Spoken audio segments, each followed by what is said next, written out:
نیزہ پھینکنے والوں کو مد مقابل فوج کے تیر اندازوں سے محفوظ رکھنے کے لیے فلپ نے ڈھال برداروں کے جتھے تیار کیے تھے جن کو ہائی پاس لیسٹس کہا جاتا تھا۔ ان کی صف آرائی بذات خود اتنی کافی نہیں ہوتی تھی کہ دشمن کے کلب کو شکست دے سکے، لیکن یہ دشمنوں کو اپنی جگہ رہنے پر مجبور کر سکتی تھی۔ یہ ایرن کا کام کرتی تھی، جبکہ اس دوران رسالے کو دشمن پر حملہ کے لیے ایک ہتھوڑے کی طرح استعمال کیا جاتا تھا۔ نیزہ بازوں کو اس جماعت کے پہلوؤں پر گھڑ سوار یعنی رسالہ کے یونٹس تعینات ہوتے تھے۔ سکندر بذات خود ساتھی رسالہ کی شاہی سکواڈ کی قیادت کرتے ہوئے سامنے سے حملہ آور ہوتا، جہاں سے اسے آسانی سے پہچانا جا سکتا تھا۔ حملہ آور ہونے کا یہ انداز اسے دشمن کا ہدف بتا دیتا۔ چنانچہ اس حکمت عملی کی وجہ سے وہ متعدد بار زخمی ہوا، لیکن اس کا یہ طرز عمل اس کے سپاہیوں میں جوش و جذبہ اور حوصلہ پیدا کر دیتا تھا۔ محاصرے کی جنگ میں ان کی جدت طرازی کا مرکزی نقطہ محاصرہ کا مینار تھا۔ یہ سادہ قسم کے سیڑھیوں کے مقابلہ میں زیادہ افراد کو دیوار پر چڑھنے کی سہولت مہیا کرتا تھا۔ علاوہ ازیں سکندر اعظم کے لوگوں نے نئی قسم کے منجنیقیں اور توپ خانہ وضع کیا جو نیزوں اور اڑن بموں یعنی میزائلوں کو کافی فاصلہ تک پھینک سکتے تھے۔ ان کے توپ خانے کی قوت میں اضافہ ہو گیا۔ ان کی برتر دور مار صلاحیتوں کے نتیجے میں ستوبولوس ایجاد ہوئی۔ یہ منجنیق 80 کلوگرام تقریباً 180 پاؤنڈ وزن پتھر پھینک سکتی تھی۔ شہروں کی دیواروں کو توڑنے کے اس حربہ نے ان کو فتوحات میں اہم کردار ادا کیا اور فوج کو طول طویل محاصروں سے بچنے میں مدد دی، جن کے دوران قحط اور فاقوں جیسی صورتحال پیدا ہو جاتی تھی۔ 336 قبل مسیح میں فلپ کا قتل ہو گیا۔ سکندر کے ساتھ فلپ کے تعلقات کشیدہ تھے۔ سکندر اب اپنے باپ کا یقینی جانشین نہیں تھا۔ ان دونوں کے درمیان کشیدگی سنجیدہ قسم کے باپ بیٹے کی دشمنی تبدیل ہو سکتی تھی، لیکن معاملہ از خود تحلیل ہو گیا۔ مقدونیہ کے عمائدین نے سکندر کو 20 سال کی عمر میں بادشاہ بنانے کا اعلان کر دیا، لیکن حکمران بن کر وہ ایک مرتبہ پھر آزمائش سے دوچار تھا۔ موقع پرست باغیوں نے سر اٹھا لیا۔ جو ہی وہ تخت نشین ہوا، اس کے مخالفین نے شور برپا کر دیا، لیکن سکندر نے ہر طاقتور دشمن کو ختم کر دیا، چاہے اس کا تعلق یا رشتہ کسی سے بھی تھا۔ اس نے اپنا اقتدار محفوظ کرنے کے لیے قریبی دوستوں کو ہی نہیں، خاندان کے ارکان کو بھی تہہ تیگ کر دیا۔ اگرچہ یہ ایک صفاقانہ اقدام تھا، لیکن یونانی سیاست کی بے رحم دنیا میں یہ ضروری تھا۔ اپنے اقتدار کے اندرونی دشمنوں کو کچلتے ہوئے سکندر نے مہارت اور سازش دونوں کا مظاہرہ کیا۔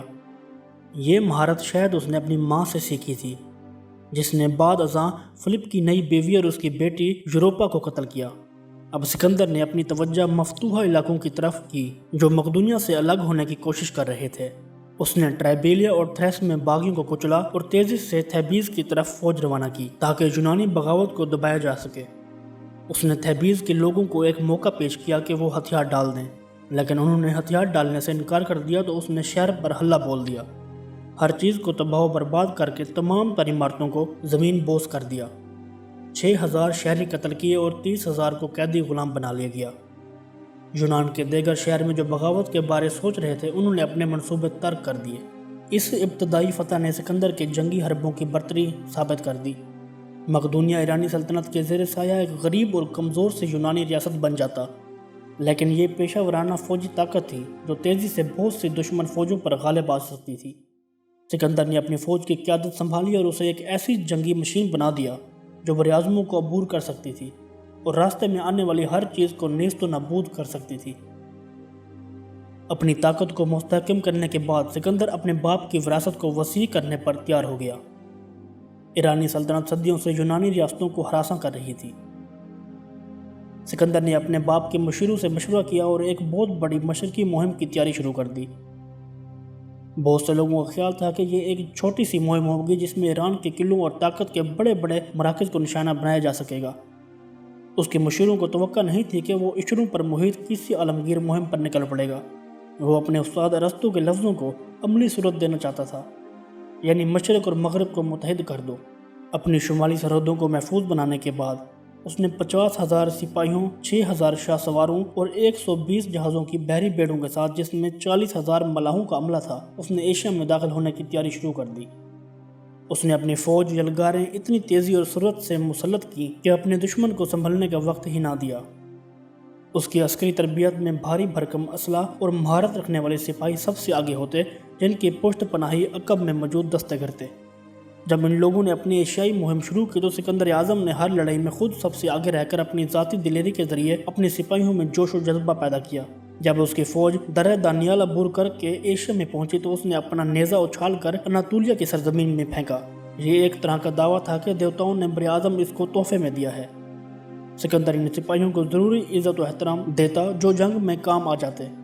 اگرچہ وہ خود کو ایک الواحی شخصیت سمجھتا تھا، لیکن اس نے کبھی اپنے سپاہیوں کو بے وقت یا معمولی چیز نہ سمجھا اور ہمیشہ ان کی جانوں کو قیمتی اور اہم قرار دیا۔ اگرچہ وہ لڑائی کے دوران مارے جاتے تو ان کے گھر والوں کو ہر طرح کے ٹیکس معاف کر دیے جاتے۔ عمائدین اور قابل ذکر افراد کو یاد رکھنے کے لیے ان کے مجسمے تیار کیے جاتے۔ سکندر کو میدان جنگ سے باہر بھی ایک دانش مند جرنیل سمجھا جاتا تھا۔ وہ اپنے سپاہیوں سے ملنے جاتا اور ان سے بے تکلفی پیدا کرتا۔ یہ عمل میدان جنگ میں سپاہیوں کو اس سے وفادار رکھتا۔ سکندر وہی یونیفارم پہنتا جو اس کے ماتحت پہنتے تھے۔ سپاہیوں کو تنخواہ تو معمولی ملتی تھی، لیکن سکندر اس بات کو یقینی بناتا تھا کہ ہر فتح کے بعد ان کو مال غنیمت ضرور ملے گا۔ یہ کمیشن جیسا ادائیگی کا نظام تھا جس نے سپاہیوں کو ایک اجنبی سرزمین میں 10 سال تک لڑتے رہنے اور وہاں کی دولت لوٹنے کی ترغیب دیے رکھا۔ وہ ایک ماہر منظم تھا اور اس بات کو یقینی بناتا کہ اس کی فوج کو خوراک کی کمی نہ آئے اور وہ جدید اسلحہ سے مسلح رہے۔ تاریخ کے صفحات بھرے پڑے ہیں کہ فوجیوں کو شکست ان کے دشمن نہیں دیتے بلکہ ان کے خالی پیٹ یا اسلحہ کی کمی دیتی ہے۔ اس کی پہلی ایرانی فتح 334 قبل مسیح میں گرینیکس کی لڑائی میں تھی۔ اس کی فوج کی تعداد اپنے مخالفین سے کم لیکن مہارت زیادہ تھی۔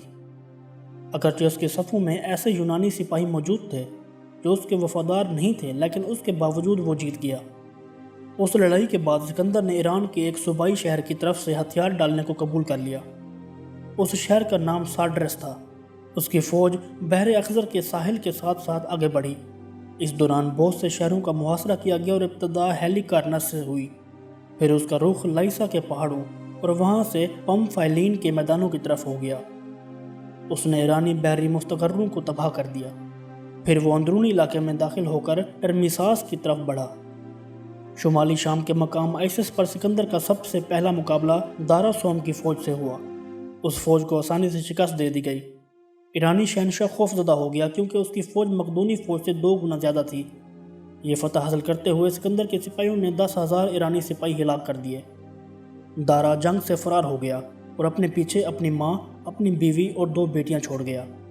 اس نے سکندر کو پیشکش کی کہ اس کی خواتین کو 10,000 ٹیلنٹس تاوان کے عوض چھوڑ دیا جائے اور جو علاقہ اس نے اناطولیہ کی سابقہ جنگ میں حاصل کیا تھا وہ بھی لے لے۔ سکندر نے یہ پیشکش مسترد کر دی۔ مورخین کے مطابق دارا کی ماں نے بیٹے کی بزدلی کا انتقام لیتے ہوئے اس سے قطع تعلق کرنے اور سکندر کو اپنا بیٹا بنانے کا اعلان کر دیا۔ لڑائی میں فتح کے بعد سکندر نے دارا کی ماں اور بقیہ خاندان کے لیے اعلیٰ ظرفی کا مظاہرہ کیا۔ شہنشاہ نے اسے 30,000 ٹیلنٹس، اپنے خاندان کی رہائی، اپنی بڑی بیٹی کے ساتھ سکندر کی شادی اور دریائے فرات کے مشرق میں پائی جانے والی سرزمین دینے کی پیشکش کی تھی۔ سکندر نے پیشکش مسترد کر کے جب بزور طاقت یہ شہر فتح کرنے کا اعلان کیا تو ارد گرد کے وحشی اقوام خوفزدہ ہو گئیں۔ انہوں نے میدان جنگ میں سکندر کا مقابلہ کرنے کی بجائے اس کی اطاعت کر لی۔ سکندر اپنے مغلوب دشمنوں کے ساتھ غیر شائستہ ہو سکتا تھا، لیکن اس نے جو حسن سلوک دارا کی ماں کے ساتھ روا رکھا وہ غیر مبہم ہے۔ اکثر و بیشتر وہ اپنے مخالفین کے ساتھ احترام اور مہربانی کے ساتھ پیش آتا رہا، لیکن بعض اوقات وہ قتل عام اور لوگوں کو غلام بنانے جیسے سفاکانہ اقدامات کا بھی مظاہرہ کرتا رہا۔ سکندر اپنے سپاہیوں کو کھلی چھوٹ دے سکتا تھا کہ وہ کسی شہر کے تمام مردوں کو قتل کر دیں اور عورتوں اور بچوں کو قیدی بنا لیں، جیسا کہ اس نے 332 قبل مسیح میں سور میں کیا تھا، لیکن وہ جانتے تھے کہ اگر انہوں نے احکامات کی پیروی نہ کی تو ایسا ہی غضب ان پر نازل ہو سکتا ہے۔ اس حکمت عملی کو فونیکی ساحل پر سکندر کے مسلسل فتوحات کے دوران دیکھا جا سکتا ہے۔ جب وہ سور کے جزیرے میں پہنچا تو شہریوں نے ہتھیار ڈالنے سے انکار کر دیا۔ سکندر نے اگلے 7 ماہ تک شہر کا محاصرہ کیے رکھا۔ سمندر کے ذریعے حملہ نہ کر سکنے کی وجہ سے سکندر نے شہر تک پہنچنے کا ایک ایسا خشک راستہ تیار کرنے کے لیے اپنے وسائل جھونک دیے۔ جب انجام کار سور والوں نے ہتھیار ڈال دیے تو شہر کو زمین بوس کر دیا گیا۔ 7,000 لوگ قتل کیے گئے جبکہ 30,000 کو غلام بنا لیا گیا۔ اس نے اپنا رحم سور کے بادشاہ اور اس کے خاندان کے لیے محفوظ رکھا۔ پھر وہ غزہ کی طرف بڑھا، جہاں 2 ماہ کے محاصرہ کے بعد شہریوں نے شہر کے دروازے کھول دیے۔ مصر میں ایک مرتبہ پھر اس نے اپنی سیاسی مہارت کا مظاہرہ کیا۔ اس نے مذہب مقتدرہ کے سیاسی اشرافیہ کو اپنا گرویدہ کر لیا۔ اس کے لیے وہ مذہبی زائر بن گیا اور خود کو دیوتاؤں کے حضور پیش کر کے پروتوں کی ہمدردیاں حاصل کر لیں۔ 331 قبل مسیح میں سکندر مصر میں داخل ہوا، جہاں اس کا استقبال ایک نجات دہندہ طور پر کیا گیا۔ مصر کو 200 سال کے بعد ایرانی اقتدار سے نجات ملی تھی۔ اس نے اپنی فتح کو دریا نیل کے دہانے پر ایک شہر تعمیر کرنے کے فیصلہ کے ساتھ یادگار بنا دیا۔ یہ شہر ایک حربی اور تجارتی بندرگاہ کے طور پر استعمال کرنے کے لیے تعمیر کیا گیا۔ سکندر کے اعزاز میں اس شہر کا نام سکندریہ رکھا گیا۔ کئی عشروں کے بعد اس کے ایک جرنیل بطلیموس نے اس شہر کو اپنی سلطنت کا دارالحکومت بنایا، اور پھر یہ شہر قدیم دنیا میں سائنسی تحقیق و تجسس کا مرکز بن گیا۔ مصر فتح کرنے کے بعد سکندر واپس سور آیا تاکہ وہ دارا سے آخری اور نتیجہ خیز جنگ کر سکے۔ دیوتاؤں جیسا احترام کرنے والا بادشاہ اپنی فوج کی تباہی کے ساتھ خشکی کی طرف دھکیلا جا چکا تھا۔ دارا میدیا اور پارتھیا کے راستے فرار ہو گیا۔ سکندر نے ایرانیوں کو مجبور نہ کیا کہ وہ خود کو مقدونی یا یونانی کلچر میں جذب کر دیں۔ اس کے برعکس اس نے ایرانی لباس، اعزازات و خطابات، رسوم اور درباری کلچر اپنا لیے۔ خاص طور پر اس نے احترام کی وہ رسومات اپنا لی جو ایرانی لوگ برتر افراد کے لیے سر انجام دیتے تھے، مثلاً خصوصی عجز و انکسار اور علامتی طور پر ہاتھوں کو بوسہ دینا۔ سکندر نے صوبوں کے گورنر مقامی افراد مقرر کیے اور اپنی فوج میں ایرانیوں کی بھرتی کی حوصلہ افزائی کی۔ اس نے اپنے سپاہیوں کو مجبور کیا کہ وہ ایرانی عورتوں کو اپنی بیویاں بنائیں۔ دو ثقافتوں کو ایک بنانے کی حکمت عملی نے وقت کے ساتھ ساتھ تصادم، جنگ یا بغاوت کے امکانات ختم کر دیے۔ سکندر اعظم حقیقت پسندی اور عملیت پسندی پر مبنی سیاست پر یقین رکھتا تھا، لیکن بہت سے مقدونی سپاہی اس سے دوسری نظر سے دیکھتے اور ایسا موقع پرست سمجھتے تھے کہ جس کا کوئی اصول نہ ہو۔ ایک طرف تو وہ ایک سلطنت جیت رہا تھا، لیکن دوسری طرف وہ گھر میں یعنی ایسے لوگوں میں ہار رہا تھا۔ اس کے بہت سے افسران سمجھتے تھے کہ اس نے اپنا مقدونی حسب و نسب فراموش کر دیا ہے۔ سکندر کے عزیز و اقربا سمجھتے تھے کہ ایرانی خطابات اپنا کر وہ اپنے لیے اس احترام اور عزت کا دعوے دار ہو گیا ہے جو صرف اور صرف دیوتاؤں کی شایان شان ہے۔ یاد رہے کہ سکندر کے سپاہی اس کی زندگی میں اسے کوئی الواحی یا آسمانی چیز نہیں سمجھتے تھے۔ اس کو زیورس دیوتا کا بیٹا قرار دینے کے دیو مالائی داستانیں اس کے مرنے کے بعد اس کے ہم عصروں نے وضع کی۔ سکندر کا تختہ الٹنے کی سازش بے نقاب ہوئی۔ فیلوٹاس رسالے کا کمانڈر اس منصوبے اور سازشی گروہ کا سرغنہ تھا۔ اس پر مقدمہ چلا کر سزائے موت دے دی گئی۔ سکندر نے اس کے باپ پارمینیو کے قتل کا بھی مطالبہ کیا تاکہ وہ انتقام کے راستے پر نہ چل پڑے اور تختہ لوٹنے کی ایک اور کوشش نہ جنم لے، لیکن یہ اقدام نہایت خطرناک تھا کیونکہ پارمینیو ایک معزز جرنیل تھا اور اس کے سزائے موت کو فوج میں ناپسندیدہ نظروں سے دیکھا گیا۔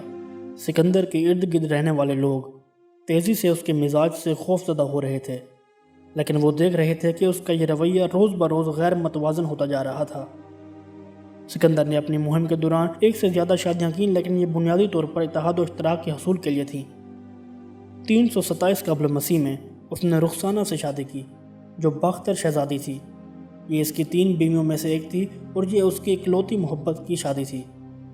اگلے سال یعنی 326 قبل مسیح میں سکندر کی فوج نے پنجاب کی طرف پیش قدمی کی تاکہ اپنی سلطنت کو ایران کے مشرق میں وسعت دے سکیں۔ جب سکندر کی فوج پیش قدمی کرتی تو یہ جدید دور کی کسی فوج کی نقل و حرکت کی بجائے ایک مکمل متحرک شہر کی طرح دکھائی دیتی تھی۔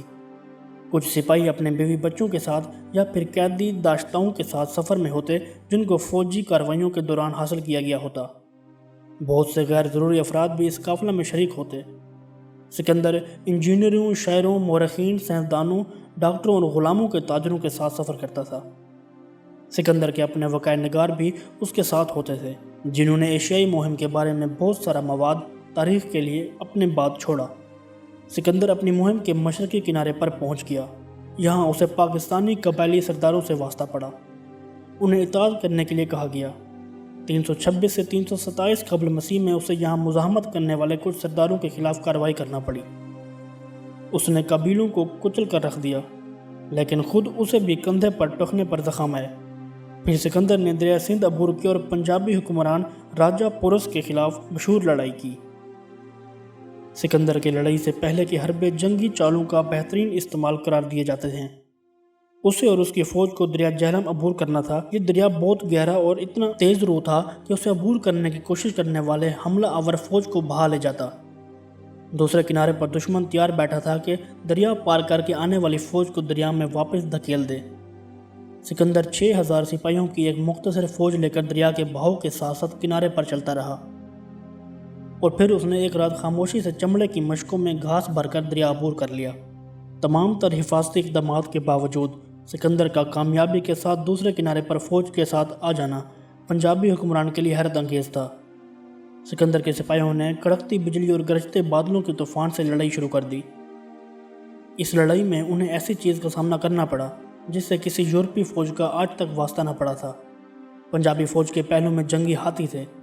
ہاتھیوں نے مقدونیوں کے صفوں پر حملہ کیا اور بے تحاشا نقصان پہنچایا۔ کچھ دیر کی بدحواسی کے بعد یونانی اپنی ذہانت کو بروکار لانے کے قابل ہو گئے۔ انہوں نے اپنی برچھیوں اور نیزوں کے مخصوص حربہ کے ساتھ ہلا بولا اور ہاتھیوں کو پسپا کر دیا۔ ہاتھی محض پسپا نہ ہوئے بلکہ اپنی فوج کو رودنے لگے۔ یونانیوں نے اپنی ڈھالوں کی دیوار بنا کر دشمن پر دباؤ ڈالنا شروع کر دیا۔ انجام کار اس تصادم میں سکندر کے 1000 سپاہی جبکہ راجہ کے 23000 سپاہی مارے گئے۔ اس فتح نے پنجاب کو مقدونی صوبہ بنا کر ہندوستان کو یونانی سیاست اور کلچر کے اثرات قبول کرنے کے لیے کھول دیا۔ سکندر مشرق کی طرف مزید پیش رفت کرنا چاہتا تھا، لیکن اس کے سپاہیوں نے بغاوت کرنا شروع کر دی۔ وہ برس کی عسکری مہم جوئی سے تھک چکے تھے۔ اب وہ اپنے گھر اور عزیزوں میں واپس جانا چاہتے تھے۔ سکندر رضامند ہو گیا۔ مقدونی فوج نے واپسی کے لیے دریائے سندھ کے ساتھ ساتھ جنوب کو جانے کا فیصلہ کر لیا۔ انہوں نے 1000 جہازوں کا بحری بیڑا تیار کیا اور ان میں اسباب لاد کر دریا میں اتار دیا اور خود کنارے پر ساتھ ساتھ چلنے لگے۔ ملی کے مقام پر سکندر کے سپاہیوں کو مقامی قبائل کی طرف سے سخت مزاحمت پیش آئی۔